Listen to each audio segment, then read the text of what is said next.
लीजिए सुनिए मुंशी प्रेमचंद की लिखी कहानी होली का उपहार, मेरी यानी समीर गोस्वामी की आवाज में। मैकूलाल अमरकांत के घर शतरंज खेलने आए तो देखा वो कहीं बाहर जाने की तैयारी कर रहे हैं। पूछा, कहीं बाहर की तैयारी कर रहे हो क्या भाई? फुर्सत हो तो आओ, आज दो चार बाजियां हो जाए। अमरकांत ने संदूक में आईना कंघी रखते हुए कहा, नहीं भाई, आज तो बिल्कुल फुर्सत नहीं है। कल जरा ससुराल जा रहा हूं, सामान आमान ठीक कर रहा हूं। मैकू, तो आज ही से क्या तैयारी करने लगे? 4 कदम तो है। शायद पहली बार जा रहे हो? अमर, हाँ यार, अभी एक बार भी नहीं गया। मेरी इच्छा तो अभी जाने को न थी, पर ससुर जी आग्रह कर रहे हैं। मैकू, तो कल शाम को उठना और चल देना, आध घंटे में तो पहुंच जाओगे। अमर, मेरे हृदय में तो अभी से जाने कैसी धड़कन हो रही है। अभी तो कल्पना में पत्नी मिलन का आनंद लेता था, अब वो कल्पना प्रत्यक्ष हुई जाती है। कल्पना सुंदर होती है, प्रत्यक्ष क्या होगा कौन जाने। मैकू, तो कोई सौगात ले ली है? खाली हाथ न जाना, नहीं मुंह ही सीधा न होगा। अमरकांत ने कोई सौगात न लिया था, इस कला में अभी अभ्यस्त न हुए थे। मैकू बोला, तो अब ले लो भले आदमी, पहली बार जा रहे हो, भला वो दिल में क्या कहेंगी। अमर, तो क्या चीज ले आऊं? मुझे तो इसका ख्याल ही नहीं आया। कोई ऐसी चीज बताओ जो कम खर्च और बालानशीन हो, क्योंकि घर भी रुपए भेजने हैं, दादा ने रुपए मांगे हैं। मैकू माँ बाप से अलग रहता था, व्यंग करके बोला, जब दादा ने रुपए मांगे हैं तो भला कैसे टाल सकते हो? दादा का रुपए मांगना कोई मामूली बात तो है नहीं। अमरकांत ने व्यंग न समझकर कहा, हाँ, इसी वजह से तो मैंने होली के लिए कपड़े भी नहीं बनवाए, मगर जब कोई सौगात ले जाना भी जरूरी है तो कुछ न कुछ लेना ही पड़ेगा। हल्के दामों की कोई चीज बतलाओ। दोनों मित्रों में विचार विनिमय होने लगा। विषय बड़े ही महत्व का था, उसी आधार पर भावी दाम्पत्य जीवन सुखमय या इसके प्रतिकूल हो सकता था। पहले दिन बिल्ली को मारना अगर जीवन पर स्थायी प्रभाव डाल सकता है तो पहला उपहार क्या कम महत्व का विषय है? देर तक बहस होती रही, पर कोई निश्चय न हो सका। उसी वक्त एक पारसी महिला एक नए फैशन की साड़ी पहने हुए मोटर पर निकल गई। मैकूलाल ने कहा, अगर ऐसी एक साड़ी ले लो तो वो जरूर खुश हो जाएं। कितना सूफियाना रंग है, और वजह कितनी निराली, मेरी आंखों में तो जैसे बस गई। हाशिम की दुकान से ले लो, 25 रुपए में आ जाएगी। अमरकांत भी उस साड़ी पर मुग्ध हो रहा था। वधू ये साड़ी देखकर कितनी प्रसन्न होगी और उसके गोरे रंग पर ये कितनी खिलेगी, वो इसी कल्पना में मग्न था। बोला, हाँ यार, पसंद तो मुझे भी है, लेकिन हाशिम की दुकान पर तो पिकेटिंग हो रही है। तो होने दो, खरीदने वाले खरीदते ही हैं। अपनी इच्छा है, जो चीज चाहते हैं खरीदते हैं, किसी के बाबा का साझा है। अमरकांत ने क्षमा प्रार्थना के भाव से कहा, ये तो सत्य है, लेकिन मेरे लिए स्वयंसेवकों के बीच से दुकान में जाना संभव नहीं है। फिर तमाशाइयों की हरदम भीड़ भी तो लगी रहती है। मैकू ने मानो उसकी कायरता पर दया करके कहा, तो पीछे के द्वार से चले जाना, वहां पिकेटिंग नहीं होती। किसी देशी दुकान पर न मिल जाएगी? हाशिम की दुकान के सिवा और कहीं न मिलेगी। संध्या हो गई थी। अमीनाबाद में आकर्षण का उदय हो गया था। सूर्य की प्रतिभा विद्युत प्रकाश के बुलबुलों में अपनी स्मृति छोड़ गई थी। अमरकांत दबे पांव हाशिम की दुकान के सामने पहुंचा। स्वयंसेवकों का धरना भी था और तमाशाइयों की भीड़ भी। उसने 2-3 बार अंदर जाने के लिए कलेजा मजबूत किया, पर फुटपाथ तक जाते जाते हिम्मत ने जवाब दे दिया। मगर साड़ी लेना जरूरी था, वो उसकी आंखों में खुब गई थी, वो उसके लिए पागल हो रहा था। आखिर उसने पिछवाड़े के द्वार से जाने का निश्चय किया। जाकर देखा, अभी तक वहां कोई वॉलंटियर न था। जल्दी से एक सपाटे में भीतर चला गया और 20-25 मिनट में उसी नमूने की एक साड़ी लेकर फिर उसी द्वार पर आया। पर इतनी ही देर में परिस्थिति बदल चुकी थी। 3 स्वयंसेवक आ पहुंचे थे। अमरकांत 1 मिनट तक द्वार पर दुविधे में खड़ा रहा, फिर तीर की तरह निकल भागा और अंधाधुंध भागता चला गया। दुर्भाग्य की बात, एक बुढ़िया लाठी टेकती हुई चली आ रही थी। अमरकांत उससे टकरा गया। बुढ़िया गिर पड़ी और लगी गालियां देने। आंखों में चर्बी छा गई है क्या? देखकर नहीं चलते? ये जवानी ढह जाएगी एक दिन। अमरकांत के पांव आगे न जा सके। बुढ़िया को उठाया और उससे क्षमा मांग रहे थे कि 3 स्वयंसेवकों ने पीछे से आकर उन्हें घेर लिया।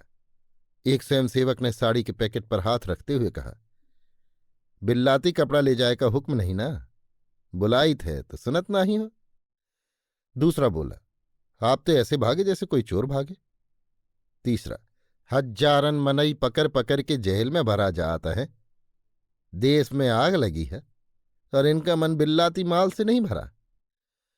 अमरकांत ने पैकेट को दोनों हाथों से मजबूत करके कहा, तुम लोग मुझे जाने दोगे या नहीं? पहले स्वयंसेवक ने पैकेट पर हाथ बढ़ाते हुए कहा, जाए कसंदेई, बिल्लाती कपड़ा लेके तुम्हें यहां से कबो न जा सकत हो। अमरकांत ने पैकेट को एक झटके से छुड़ाकर कहा, तुम मुझे हरगिज नहीं रोक सकते।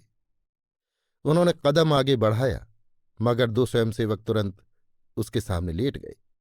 अब बेचारे बड़ी मुश्किल में फंसे।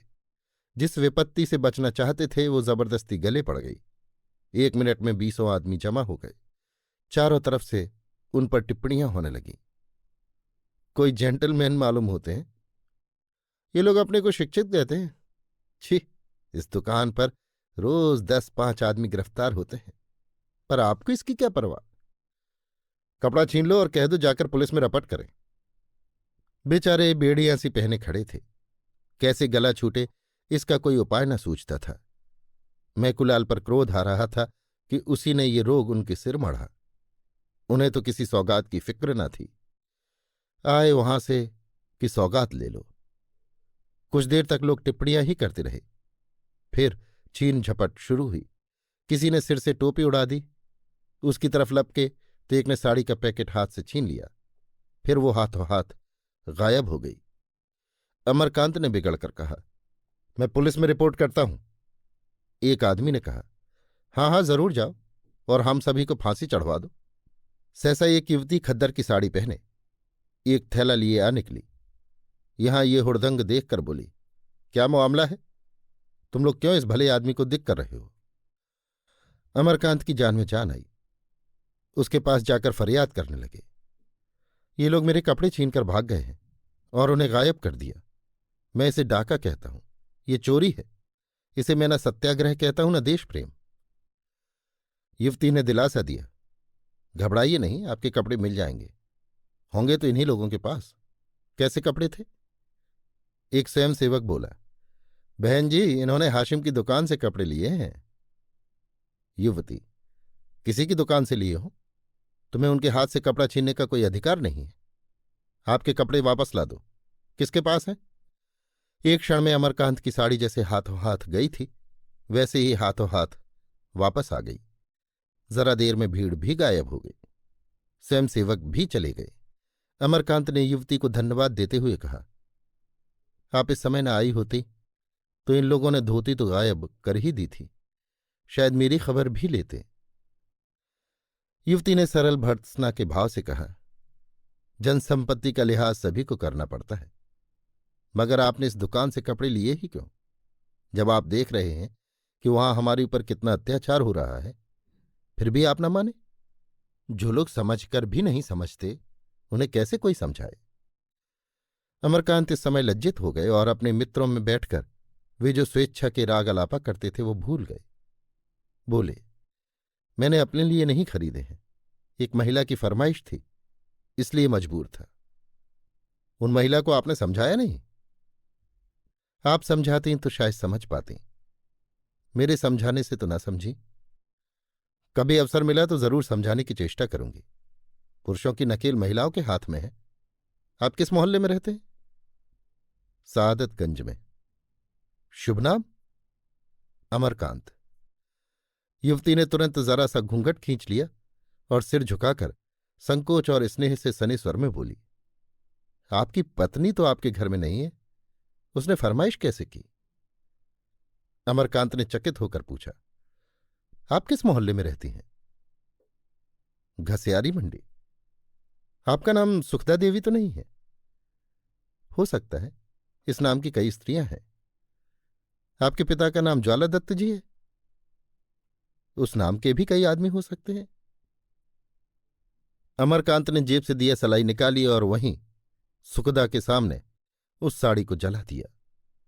सुखदा ने कहा, आप कल आएंगे? अमरकांत ने अवरुद्ध कंठ से कहा, नहीं सुखदा, जब तक इसका प्रायश्चित न कर लूंगा न आऊंगा। सुखदा कुछ और कहने जा रही थी कि अमरकांत तेजी से कदम बढ़ाकर दूसरी तरफ चले गए। आज होली है, मगर आजादी के मतवालों के लिए न होली है न बसंत। हाशिम की दुकान पर आज भी पिकेटिंग हो रही है और तमाशाई आज भी जमा है। आज के स्वयंसेवकों में अमरकांत भी खड़े पिकेटिंग कर रहे हैं। उनकी देह पर खद्दर का कुर्ता है और खद्दर की धोती, हाथ में तिरंगा झंडा लिए हैं। एक स्वयंसेवक ने कहा, पानीदारों को यह बात लगती है, कल तुम क्या थे, आज क्या हो। सुखदा देवी न आ जाती तो बड़ी मुश्किल होती। अमर ने कहा, मैं उसके लिए तुम लोगों का धन्यवाद देता हूं, नहीं मैं आज यहां न होता। आज तुम्हें ना आना चाहिए था। सुखदा बहन तो कहती थी मैं आज उन्हें ना आने दूंगी। कल के अपमान के बाद अब मैं उन्हें मुंह दिखाने योग्य नहीं हूं। जब वो रमणी होकर इतना कर सकती है तो हम तो हर तरह के कष्ट उठाने के लिए बने ही हैं, खासकर जब बाल बच्चों का भार सिर पर नहीं है। उसी वक्त पुलिस की लारी आई। एक सब इंस्पेक्टर उतरा और स्वयंसेवकों के पास आकर बोला, मैं तुम लोगों को गिरफ्तार करता हूं। वंदे मातरम की ध्वनि हुई। तमाशाइयों में कुछ हलचल हुई। लोग दो दो कदम और आगे बढ़ाए। स्वयंसेवकों ने दर्शकों को प्रणाम किया और मुस्कुराते हुए लारी में जा बैठे। अमरकांत सबसे आगे थे। लारी चलना ही चाहती थी कि सुखदा किसी तरफ से दौड़ी हुई आ गई। उसके हाथ में एक पुष्पमाला थी। लारी का द्वार खुला था। उसने ऊपर चढ़कर वो अमरकांत के गले में डाल दी। आंखों से स्नेह और गर्व की दो बूंदें टपक पड़ी। लारी चली गई। यही होली थी, यही होली का आनंद मिलन था। उसी वक्त सुखदा दुकान पर खड़ी होकर बोली, विलायती कपड़े खरीदना और पहनना देशद्रोह है। अभी आप सुन रहे थे मुंशी प्रेमचंद की लिखी कहानी होली का उपहार, मेरी यानी समीर गोस्वामी की आवाज में।